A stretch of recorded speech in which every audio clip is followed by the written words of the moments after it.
Now, Australian icon, the koala, has been classed as endangered. The number of koalas has fallen sharply along much of the east coast due to land clearing, bushfires and disease. Scientists say the population in the state of New South Wales has decreased by up to 60% in the last 11 years. Well, let's hear now from Australia, from Dr. Kellie, who's the Executive Director of the non-profit research group Science for Wildlife in the Blue Mountains Forest today, which is just northwest of Sydney. Thank you very much for joining us, Dr. Lee. Koalas have gone from no listing to vulnerable to endangered within a decade. How did that happen? Yeah, look, it's a pretty grim day to see the endangered listing today. It's been a combination of threats. So habitat loss is definitely the key driver that we've seen. They certainly prefer really good soil types, but there's also chlamydial disease that's really been heavily impacting the populations. And certainly the black summer fires that we saw 2 years ago had a devastating impact across most of the eastern states.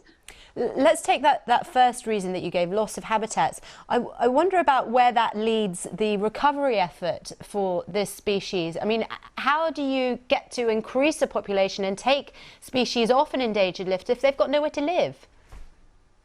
Yeah, absolutely. And that is a big challenge. In a lot of areas, the koalas do prefer habitats that are on good soil types that people also prefer for development and agriculture.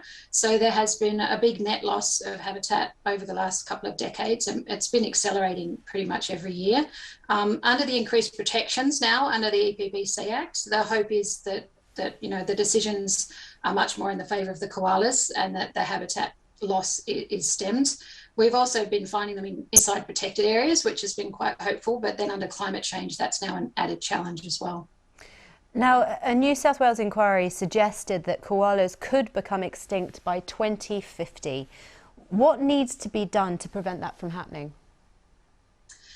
Look, a lot needs to be done, to be honest, and we really have to manage them across land tenures. So we do, some of the work we're doing here in the Blue Mountains is looking at potential climate refugia and also now fire refugia. We're trying to work out how to manage koalas under increasingly intense and frequent bushfires. So you need to look at the threats they face inside the protected areas, which also includes disease, but also to stem that habitat loss. You know, we've got to stop sometime soon, and we now need to do it while we've got some koalas left. You know, now that they're endangered, it's no longer enough for us to just try and hang on to what we've got left. We need to actively increase population numbers, and that means increasing koala habitat as well. How hopeful are you that things can be turned around? I think, if there's any animal that we can save that will turn things around, it's our iconic koala. There's certainly, particularly since the fires, been a really high level of community concern, and also political will is increasing in order to try and conserve them. In New South Wales, there's been a statement by the New South Wales government that they want to double koala numbers by 2050 and really reverse the trend. So it's now a wait and see game to see how that changes and is implemented on the grounds, because it is a big ask.